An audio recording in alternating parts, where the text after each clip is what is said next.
dépanner chez Sac.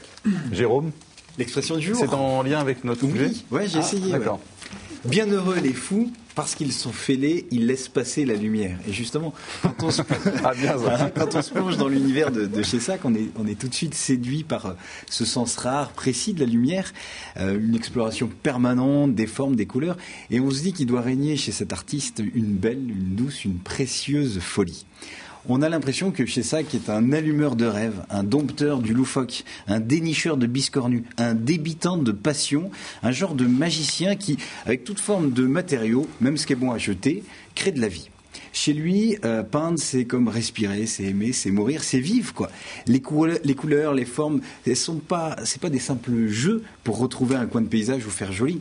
Non, elles traduisent dans leur langue les drames, les joies de la vie, sa perception du monde. Autrement dit, ses créations annoncent la couleur de son humanité. Immense peut-être, c'est certain. Annoncer la couleur, la voilà l'expression du jour.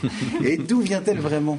A-t-elle d'ailleurs une relation avec la peinture? Rien n'est moins sûr. Voici 3 explications vraies de vraies pour déterminer la véritable origine de cette expression. Vraie de vraie, hein. Une vraie de vraie. Il y en a une vraie, d'accord. À vous de retrouver la véritable. Première explication. En fait, l'expression vient du langage météorologique. La couleur n'était autre que celle du ciel. Autrement dit, annoncer la couleur, c'était dire le temps qu'il fera le lendemain. Deuxième explication. En fait, cette expression date de 1932. Elle provient du jeu de bridge dans lequel les joueurs annonçaient une des 4 couleurs qu'ils souhaitaient comme atout. On dit alors qu'une personne qui exprime clairement ses intentions, qu'elle annonce la couleur. Ça, c'est la deuxième explication. Troisième explication, en fait, on doit cette expression aux droguistes. En 1950, les droguistes, on les appelait des marchands de couleurs, parce que c'est à cette époque qu'ils se sont mis, que la peinture a quitté le domaine de l'art pour s'implanter dans nos murs. C'est à ce moment-là que les droguistes se sont mis à vendre les fameux papiers peints.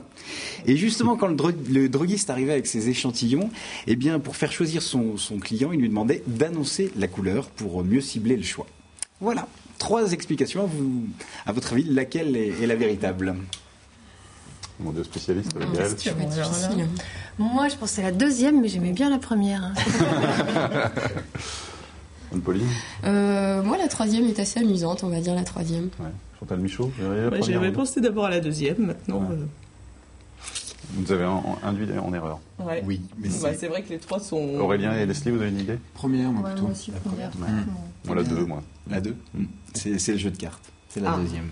Ah oui. Oui, je sais, il m'avait dit avant l'émission, je parie que c'est le jeu de cartes. Je dis non. Parler de peinture, c'est pas toujours chose facile. Quand on n'est pas expert en la matière, on a souvent tendance à complexer, peur de ne pas utiliser les bons mots. Puis il faut bien avouer que dans le monde étroit de l'art, il est convenu de jouer au dur, toujours plus exigeant, plus blasé, dans l'empilement des degrés. On est souvent loin des mots du cœur et de la poésie. Et je trouve qu'avec chez Sac, c'est un peu l'opposé. Son œuvre a le don d'une parole simple et sincère qui réinvente le contact. Rien d'étonnant, donc les enfants y entrent sans retenue.